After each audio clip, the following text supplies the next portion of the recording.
Hello friends. चलिए आज का सेशन शुरू करते हैं। आज का सेशन बहुत इम्पोर्टेंट होने जा रहा है। जो भी स्टूडेंट किसी भी गवर्नमेंट जॉब के लिए परेशान हो रहे हैं कि उनको कोई गवर्नमेंट जॉब मिल जाए, उनके लिए बहुत इम्पोर्टेंट होगा। क्योंकि यहाँ पर हम सिर्फ फॉरेस्ट गार्ड की बात नहीं करेंगे, यूपी ट्रिपल एस सी के एग्जाम्स की बात करेंगे। फिर कंपेरेटिवली बात करेंगे कि सबसे ईजिली आपको कौन सी जॉब मिल सकती है। एग्जाम डेट के बारे में भी बात करेंगे कि कब से यूपी ट्रिपल एस सी के एग्जाम शुरू होंगे, क्योंकि एक दो दिन पहले कुछ न्यूज आई है वो आपके साथ शेयर करेंगे। फिर हम आ जाएंगे जो फॉरेस्ट गार्ड की शॉर्ट लिस्टिंग हुई है आपकी कल, उस पर बात करेंगे कि शॉर्ट लिस्टिंग में क्या कट ऑफ गया है, क्या वैकेंसी है और क्या एलिजिबिलिटी है। फिर ये पाठ्यक्रम है पूरा फॉरेस्ट गार्ड का, इस पे बात करेंगे कि ये पाठ्यक्रम क्या है। सबसे इंपॉर्टेंट कि जो बंदरोगा का हमने तैयारी कराई थी, अब सुनने में ऐसा आता है कि स्टूडेंटों का तो ये सोचना है कि सर आपको पेपर मिल गया था। कोई भी बाहरी व्यक्ति 80 के आसपास है ही नहीं। एक स्टूडेंट का आया था कि सर जब भी वो धरने में जाता था बात करता था, सारे स्टूडेंट जो 80 के आसपास या उसके ऊपर है वो यहीं से हैं। तो हम तो ये सोच रहे थे, तो उस पर बात करेंगे। प्लस आप देखोगे सिलेबस पे, जैसे ये वैकेंसी आ गई आपकी, फिर ये आपकी एलिजिबिलिटी आ गई, फिर ये कट ऑफ आ गया, इस पे बात करेंगे। फिर आ जाएंगे सिलेबस पर एक एक टॉपिक वाइज। तो ये जो 50 अंक का आपका सिलेबस है ना, ये आप देखोगे कि एक एक चीज इन्होंने उठा के वन दरोगा का रख दिया। ये 15 के 15 टॉपिक वन दरोगा का सिलेबस ये है, इससे मैं मैच कराऊंगा आपका। फिर आपको समझ में आएगा कि क्या है। ये जो येलो वाले हैं ये सारे वही है जो टॉपिक आपके फॉरेस्ट गार्ड के हैं। ठीक है। इसके बाद हम आ जाएंगे,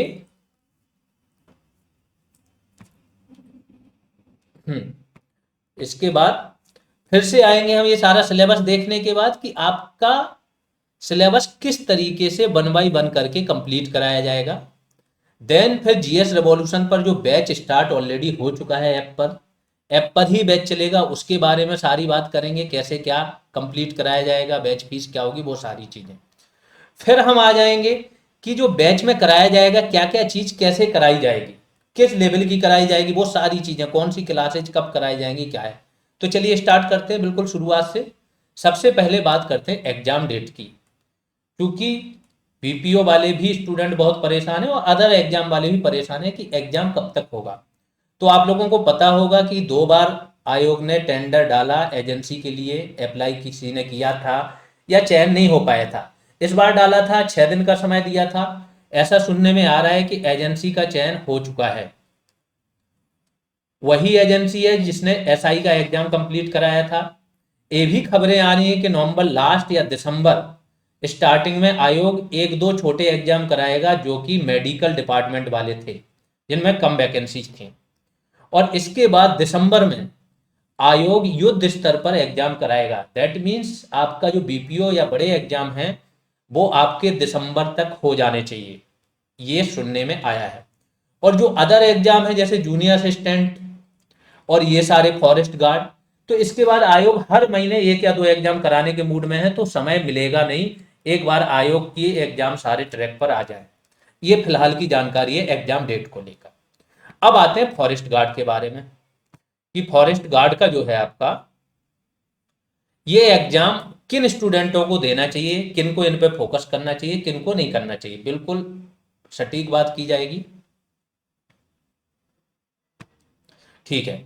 तो देखो, अगर आप बीपीओ एग्जाम से इसका कंपेयर करोगे तो कोई कंपेयर नहीं है, बीपीओ बहुत ज़्यादा बेटर है इसकी अपेक्षा।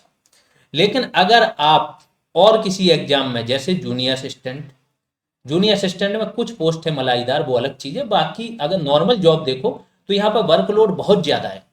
ठीक है, इनसे कंपेयर करोगे, ग्रुप बी से कंपेयर करोगे और अन्य क्लर्कियल जॉब से कंपेयर करोगे तो forest guard far more better than any exam.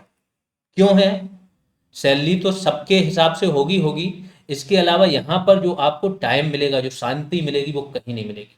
बैठने का जॉब है। जितने भी फॉरेस्ट गार्डों से बात हुई, मेरे तो टच में बहुत सारे फॉरेस्ट गार्ड हैं, वन दरोगा वाले हैं, बहुत सारे वन दरोगा जो ऑलरेडी थे वो भी टच में थे। उन्होंने बताया कि ये वाली जॉब जो होती है वो बैठने की होती है, एक जगह बैठ जाओ, फुल टाइम होता है, आप पढ़ते रहो, शांति वाली जॉब है। फिर क्या और कुछ है कि नहीं है? तो देखो, बहुत सारे डेवलपमेंटल वर्क, बहुत सारा पैसा यहाँ पे भी आता है। योजनाएं होती हैं, पौधारोपण, वृक्षारोपण कार्य योजना, इसको वो कराओ, उसको वो कराओ। तो ये सारे डेवलपमेंटल वर्क ग्राउंड लेवल पर फॉरेस्ट गार्ड ही कराता है। तो यहाँ पर भी करने को आपके पास बहुत कुछ होता है। ठीक है, उन लोगों के लिए जो ग्रुप डी की या किसी क्लर्कियल जॉब या जिनको किसी भी तरीके से गवर्नमेंट जॉब चाहिए उनके लिए। अब बताते हैं कि ये एग्जाम आपके लिए सबसे आसान एग्जाम क्यों हो सकता है, उस पर बात करेंगे। पहले इसका सिलेबस देख लेते हैं, फिर बात करेंगे कि ये एग्जाम कितना आसान हो सकता है। क्योंकि उसमें वन दरोगा में हमारे 26 टॉपिक थे, उनकी इस तरीके से तैयारी कराई थी, इतना प्रिसाइज तैयारी कराई थी कि कुछ स्टूडेंट तो 15 या 20 दिन पहले ही आए थे और उन्होंने तैयारी करके 80+ मार्क्स ले लिए जब 26 टॉपिक थे। यहां तो इन्हीं 26 में से छांट के इन्होंने 15 टॉपिक दे दिए 50 नंबर वाले। ठीक है, देखोगे सेम डिट्टो वही टॉपिक है, तो आपका 60% ही सिलेबस बचा इसका 50 नंबर का। 60% सिलेबस अगर आप 20 दिन मेहनत कर देते हो तो ये आपका कवर हो जाता है। मीन्स 50 नंबर का सिलेबस आपका कवर हो जाएगा। 60% तो ये बंद दरोगा का है 26 टॉपिक का। ठीक है, तो जब आप 50% कवर कर लेते हो, यूपी स्पेशल आपका हर एग्जाम में आता है, कंप्यूटर आता है, जो लोग बीपीओ की तैयारी कर रहे हैं वो इतने अच्छे से इनका कवर करा दिया गया, उस पर भी बात करेंगे कि यहाँ से भी कुछ बाहर जाने की संभावना नहीं है। तो 85 मार्क्स आपके रेडी है। एलिमेंट्री मैथ आती है, अगर थोड़ा बहुत भी मैथ लगाए हुए हो तो अगर 15 में मैथ और जीव विज्ञान है, ठीक है, 8 और 7 जोड़ लो तो 8 क्वेश्चन आएंगे, तो 4 से 5 तो आप मैथ में ऐसे ही कर जाओगे, इतनी नॉर्मल आती है। सेम यहाँ पर जीव विज्ञान में, तो 95+ की तैयारी ऑलरेडी यहां से हो जाएगी आपकी। इसके बाद लास्ट में प्रैक्टिस कराएंगे तो बाकी हो जाएगी। चलिए अब पॉइंट पे आते हैं सीधा कि फॉरेस्ट गार्ड का सिलेबस क्या है। ठीक है, 4 भागों में इन्होंने सिलेबस को डिवाइड किया है, 50 नंबर, 15 नंबर, 15 नंबर और 20 नंबर। भाग 1 है जिसको नाम दिया है विषयगत ज्ञान। इसमें क्या है, एनवायरमेंट प्लस फॉरेस्ट्री के टॉपिक हैं। अभी एक एक टॉपिक पर डिटेल में बात होगी। ठीक है, 50 प्रश्न आएंगे, 50 अंकों का होगा। फिर प्रारंभिक स्तर की गणित और जीव विज्ञान, 15 प्रश्न, 15 अंकों के। कंप्यूटर एवं सूचना प्रौद्योगिकी की अवधारणा, जितने भी कंप्यूटर जिस भी एग्जाम में शामिल किया जा रहा है सेम टॉपिक है, रिपीट हो रहे हैं, 15 नंबर का। इसके बाद यूपी जीके 20 नंबर की, ये भी सेम टॉपिक रिपीट किए जा रहे हैं, किसी भी एग्जाम में शामिल किए जा रहे हैं। ठीक है, तो बीपीओ से ये वाला तो कॉमन हो गया 35 नंबर का आपका। 50 नंबर का आप थोड़ा और तैयारी कर लोगे तो एक एग्जाम देने लायक और हो जाओगे। जैसा मैं बता रहा हूं, जिन लोगों ने अगर बीपीओ की तैयारी कर ली तो उसका 20 दिन की तैयारी है, फॉरेस्ट गार्ड भी वो तैयार करके बैठ जाएगा। ठीक है, कुल समय 2 घंटा मिलेगा। नेगेटिव मार्किंग 1/4 जो होती है यूपी ट्रिपल एससी में वही होगी, 25% या 1/4। अब आते हैं वैकेंसी, नंबर ऑफ वैकेंसीज कितनी है। फॉरेस्ट गार्ड की टोटल वैकेंसी है 693, वाइल्ड लाइफ गार्ड की है 16। अब बात करते हैं एलिजिबिलिटी पर कि क्या एलिजिबिलिटी होनी चाहिए। तो सबके लिए पता है कि पेट का स्कोर कार्ड चाहिए, तो ये हो चुका है, शॉर्ट लिस्टिंग हो चुकी है कल, तो अभी सीधा उस पर आएंगे। आप लोग चेक कर लेना जिसने भी फॉर्म डाला होगा, 60 गया है जनरल का कट ऑफ, तो बाकी सबका हो जाना चाहिए। ठीक है, 10+2 लेवल पास होना चाहिए, मतलब 12th पास होना चाहिए। फिजिकल एलिजिबिलिटी में 168 सेंटीमीटर होना चाहिए मेल को, और एसटी मेल को 160, फीमेल के लिए ये है। हाँ, रनिंग चाहिए होती है 25 किलोमीटर 4 घंटे में विद 10 kg वेट। ये थोड़ा प्रैक्टिस करनी होगी तो हो जाता है। ठीक है, और ये देखा गया है कि अगर आपके मार्क्स बहुत अच्छे हैं तो ये चीज़ आप इतनी प्रैक्टिस कर डालते हो। हमारे वन दरोगा के स्टूडेंटों ने इतनी प्रैक्टिस कर डाली थी कि रेयरली ही कोई यहाँ से बाहर गया। वाइल्ड लाइफ गार्ड के लिए भी सारी चीज़ें सेम ही हैं। ठीक है, अब आ जाते हैं कट ऑफ। पेट का जो नॉर्मलाइज स्कोर के आधार पर जो शॉर्ट लिस्टिंग कट ऑफ गया है, जनरल का गया है 60, अनुसूचित जाति का गया है 57.96, अनुसूचित जनजाति का 58.72, तो जनजाति का ज़्यादा गया है एसटी का। अन्य पिछड़ा वर्ग ओबीसी का 60.54 जनरल के समान, और ईडब्ल्यूएस का भी सेम। ये बाकी और कट ऑफ हैं क्षैतिज वाले। अब 1 बाय 1 करके देख लेते हैं सिलेबस में क्या क्या। ध्यान से एक एक टॉपिक पढ़ लेना, ये 15 टॉपिक फिर मैं वन दरोगा से मैच कराऊंगा कि क्या वही है कि नहीं है। और अगर ये मैच कर रहे हैं तो कितनी भी बुकें पढ़ लेना, जो कंटेंट हमारे पास है वो किसी के पास नहीं होगा। हमने कैग रिपोर्ट पढ़ पढ़ के 300 पेज की कैग रिपोर्ट से 8 पेज 10 पेज निकाल के स्टूडेंटों को दिए थे। ऐसे तैयार कराए थे कि 89 90 तक मार्क्स आए 100 में, नए सिलेबस में लोगों के। 4-5 क्वेश्चन तो ह्यूमन एरर से गलत होते, निगेटिव मिला के, तो सोचो पूरा का पूरा पेपर यहाँ से था। उस एग्जाम में जब कुछ नहीं बचा, सेम सिलेबस है, सारी चीजें, सारे टॉपिक कवर हैं, तो यहाँ क्या होगा खुद से सोच लेना। ठीक है, पहला है राष्ट्रीय उद्यान एवं पक्षी विहार, दूसरा है आरक्षित वन और संरक्षित वन, तीसरा है हाथी और टाइगर रिजर्व।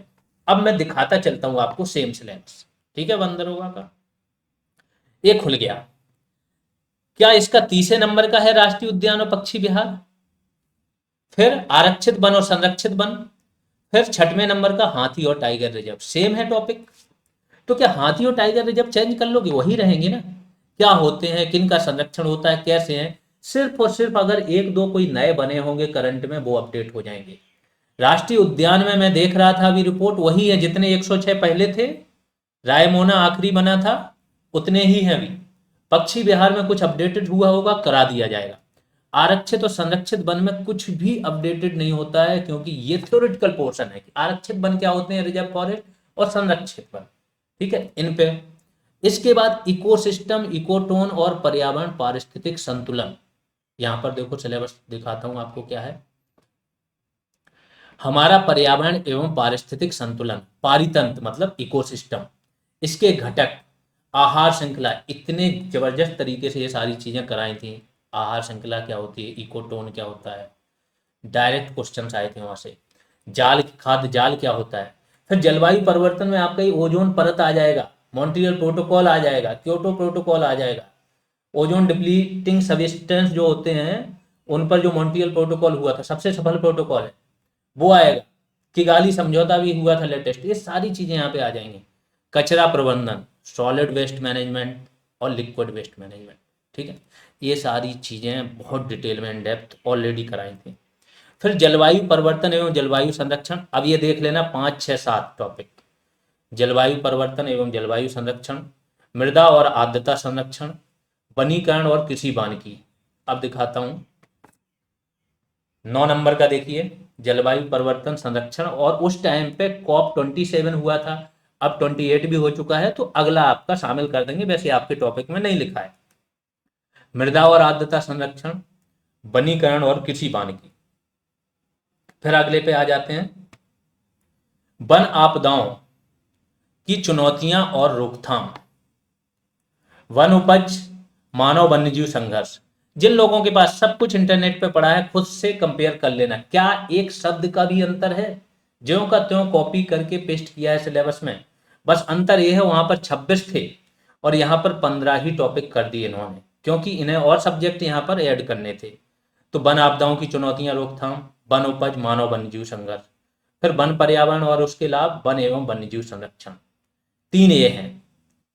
अब यहां पर टॉपिक क्या है, सिर्फ 11 है, वो टॉपिक इन्होंने हटा दिए जो वन दरोगा के लिए स्पेशल होते थे। मींस जितने अधिनियम है, तो दरोगा को क्या FIR दर्ज करनी, तो उसको एक्ट और धाराएं पता होनी चाहिए थी। वन दरोगा के अधिकार, कर्तव्य, वृक्षारोपण कार्य योजना होती है, लागू वही करता है, तो वो हटा दिया। वन का प्रमाणन सर्टिफिकेट कैसे देते थे, तो वो सारी चीजें इन्होंने हटा दी। बाकी सारे टॉपिक फॉरेस्ट्री वाले और आपके एनवायरनमेंट वाले इन्होंने रख दिए। आ जाते हैं फिर से सिलेबस पर। तो ये आपका 50 नंबर, तो ऐसा है कि इसमें 48 मार्क्स आप बड़े आसानी से गेन कर सकते हो, सिर्फ 15 दिन, 15 से 20 दिन ले लो कोई स्लो है तो इसकी पढ़ाई पर। अभी आएंगे क्लास वाइज भी, कि ये जो कंटेंट इतना ठोस हमारा बना है, रेगुलर क्लास, इसके बाद आपका वैल्यू एडिशन क्लास, इसका टॉपिक वाइज MCQज, एक एक टॉपिक पर 200 250 300 MCQज बने हैं। तो अगर केवल आपने टॉपिक वाइज MCQज भी पढ़ लिए ना, तो यहां से 80% कवर हो जाता है। अगर आपने ये चीज पढ़ ली, एक के साथ दो कोई भी पढ़ लिया, 100% कवर होता है। चाहे रेगुलर के साथ वैल्यू एडिशन क्लास पढ़ लो, चाहे रेगुलर के साथ टॉपिक वाइज, चाहे वैल्यू एडिशन के साथ टॉपिक वाइज, इस तरीके से कवर कराया गया था। फिर आते हैं दूसरे पोर्शन पर। दूसरा है प्रारंभिक स्तर की गणित एवं जीव विज्ञान, 15 अंक का आना है। एलिमेंट्री मैथ है, बहुत ही आसान आता है। प्रतिशतता, लाभ हानि, साधारण ब्याज, औसत, वास्तविक संख्याएं, एलसीएम, एचसीएफ, इसके बाद बुनियादी ज्यामितीय आकृतियों का क्षेत्रफल और परिधि। ठीक है। वर्गीकृत आंकड़ों का माध्य, माध्यिका और बहुलक। ये 8 टॉपिक हैं एलिमेंट्री मैथ के, बहुत आसान है। जीव विज्ञान भी आपकी वही आती है जो नॉर्मल पूछी जाती है और एग्जाम में। जैवोपक्रम, नियंत्रण एवं समन्वय, जंतु तंत्र का तंत्र, मानव मस्तिष्क, पादपों में समन्वय, जंतुओं में हार्मोन्स जो होते हैं वो, जीव जनन, मानव में लैंगिक जनन, पुष्पों में लैंगिक जनन और अनुवांशिकता, ग्रेगर मेंडेल जनक हैं इसके। फिर कंप्यूटर एवं सूचना प्रौद्योगिकी की अवधारणाएं एवं इस क्षेत्र में समसामयिक प्रौद्योगिकी विकास और नवाचार का ज्ञान। मतलब ये है कि जो लेटेस्ट टेक्नोलॉजी आई है वो पढ़नी है आपको, और बेसिक जो चीज़ें यूज होती हैं वो पढ़नी है। जैसे आईसीटी, इंटरनेट एवं वर्ल्ड वाइड वेब का इतिहास, परिचय, अनुप्रयोग, कन्वेंशनल टॉपिक है।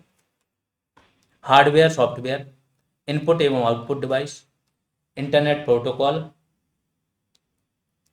आईटी गैजेट जो भी आजकल यूज करते हो, कंप्यूटर हो गए, यहाँ तक कि मोबाइल वगैरह, इनका अनुप्रयोग, ईमेल आईडी को बनाना एवं ईमेल का प्रयोग, संचालन, प्रिंटर, टैबलेट एवं मोबाइल का संचालन, वर्ड प्रोसेसिंग के 2 सॉफ्टवेयर है इसमें केवल, एमएस वर्ड और MS Excel, operating system, social networking और ई वर्ड, मतलब एमएस वर्ड वर्ड प्रोसेसिंग हो गया, एक्सेल वाला डेटा एंट्री वगैरह वाला हो गया, ये आपका स्प्रेडशीट वाला, डिजिटल वित्तीय उपकरण और अनुप्रयोग, भविष्य के कौशल और साइबर सुरक्षा, ये सारा बीपीओ का ज्यों का त्यों कॉपी है। ठीक है। और जो न्यू टेक्नोलॉजी है जैसे artificial intelligence, big data processing, deep learning, machine learning और आईओटी, ये सारी चीज़ें ऑलरेडी इस तरीके से कराई गई हैं ये कि मैक्सिमम चीज़ें कवर हो चुकी हैं। अभी इस पर टेस्ट चल रहे हैं, टेस्ट में जो बचा हुआ है वो कवर हो जाएगा।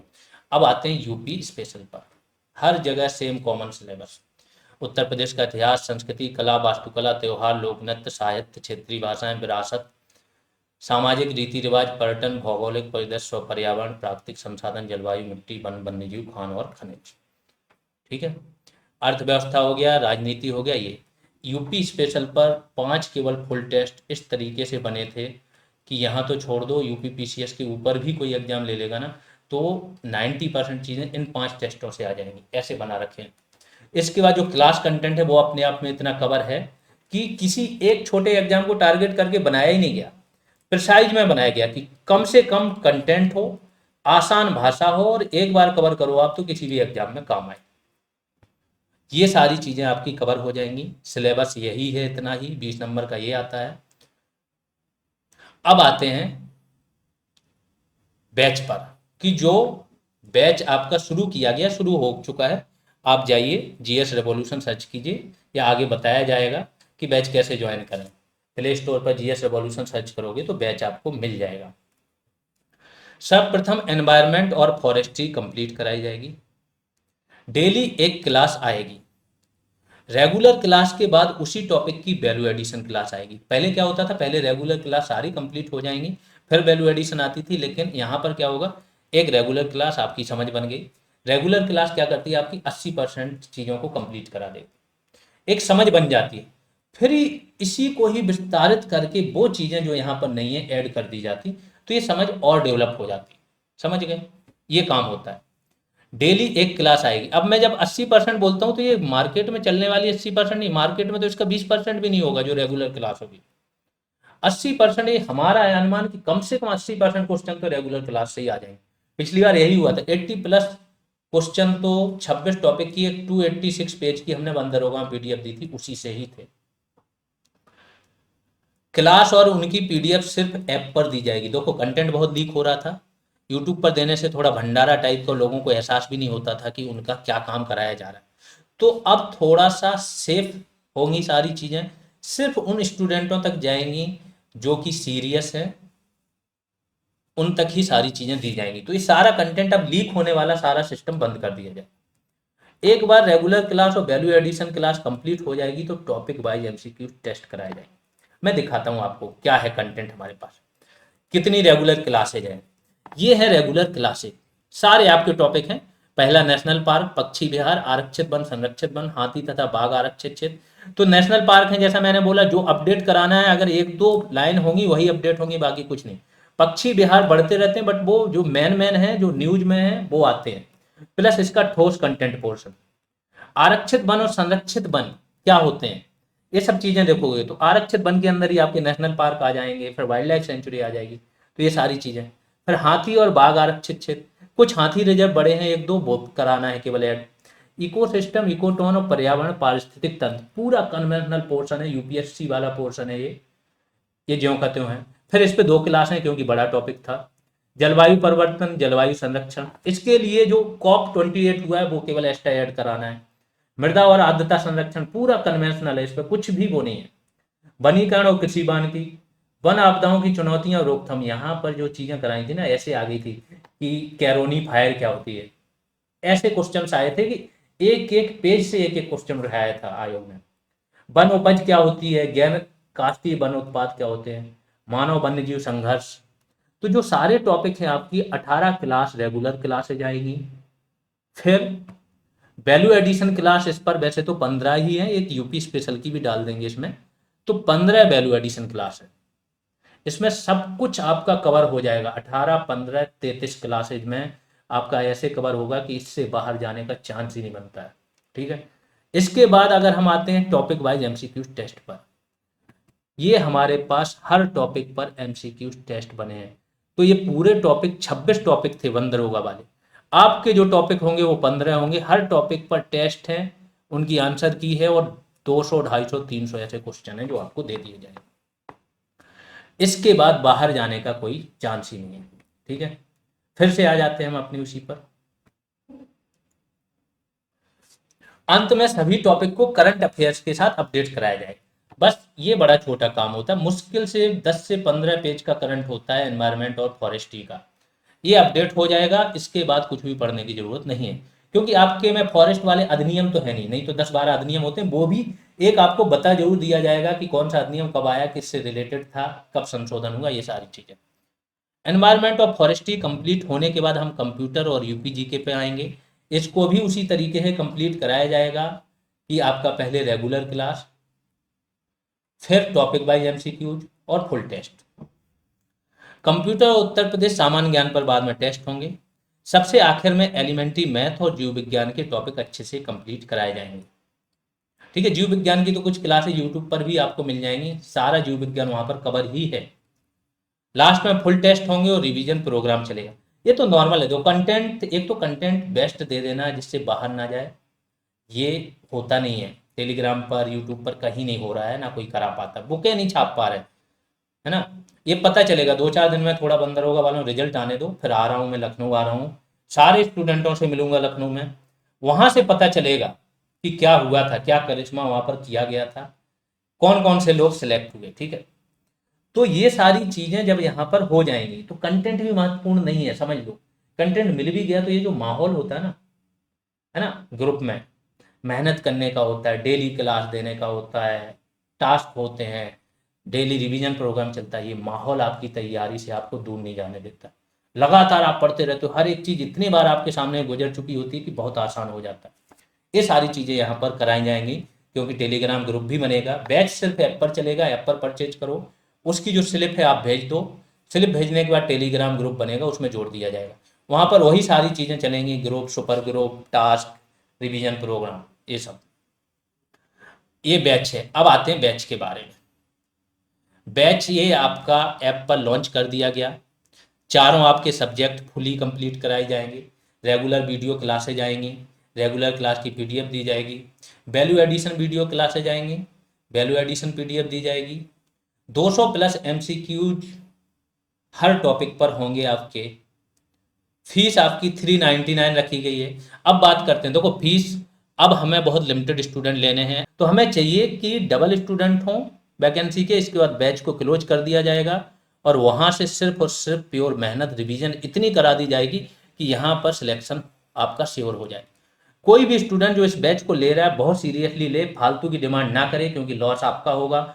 हम चाहते हैं एक भी कंटेंट बाहर लीक ना हो, जितने स्टूडेंट आ गए उन तक चीज़ें रहें, वो यहीं से पढ़ते रहें, बार बार उन्हीं में ही चीज़ें कराते रहें। हर जगह इतनी सिक्योरिटी लगाई जाएगी प्राइवेसी की, कोई चीज़ लीक ना हो, आप तक ही रहे और सारे यहीं से स्टूडेंट सेलेक्ट होके जाए। ठीक है। 9 अक्टूबर मीन्स आज से बैच शुरू हो चुका है। बैच लेने के लिए आपको जीएस रेवोल्यूशन सर्च करना होगा प्ले स्टोर पर, या नंबर एक दिया रहता है, आगे बताता हूँ बैच के लिए क्या करना है। बैच सिर्फ ऐप पर ज्वाइन कर सकते हो। प्ले स्टोर पर जीएस रेवोल्यूशन सर्च कीजिए, एप्लीकेशन को डाउनलोड कर लीजिए। अगर नहीं मिल रहा है, आपको लिंक नहीं मिल रहा है, बैच समझ में नहीं आ रहा है, तो ये व्हाट्सएप नंबर है, इस पर मैसेज करके आप मेंशन कर दीजिए, आपको लिंक दे दी जाएगी डायरेक्ट बैच की। तो उससे आपका ऐप भी डाउनलोड हो जाएगा और बैच भी आपका डायरेक्ट ओपन हो जाएगा। वहाँ से आप क्या करोगे, बाई नाउ पे क्लिक करके डायरेक्ट परचेज कर सकते हो, या गेट दिस कोर्स करके भी आता है कभी कभी ऑप्शन, तो ये देख लेना। एप्लीकेशन के अंदर एक स्टोर ऑप्शन, अगर आपने डायरेक्ट एप्लीकेशन है फिर आप सर्च कर रहे हो तो स्टोर करके एक ऑप्शन होता है, उसमें जाओगे तो सारे कोर्स आ जाएंगे, उसमें से कोर्स खोज लेना। बाई नाउ पर वही क्लिक करना और आपको मिल जाएगा बैच। बैच आपने जब परचेज कर लिया तो आपके चैट बॉक्स में एक स्लिप जाती है जिसमें आपकी बैच की डिटेल, उसकी प्राइस, क्या आपने पे किया, सब कुछ रहता है। उस स्लिप को आप इस नंबर पर व्हाट्सएप कर देना, जिससे कि जो टेलीग्राम का पेड ग्रुप बनेगा फॉरेस्ट गार्ड का, उसमें आपको जोड़ लिया जाएगा। ये इसलिए टेलीग्राम ग्रुप इंपॉर्टेंट हो जाता है कि जितनी एक्टिविटीज होती हैं, जितना इंटरेक्शन होता है, ग्रुप कॉल होता है, जो प्रोग्राम प्लान दिए जाते हैं वो यहीं पर दिए जाते हैं, तो यहाँ एक माहौल बना रहता है पढ़ाई वाला। कुल वैकेंसी 709 है आपकी।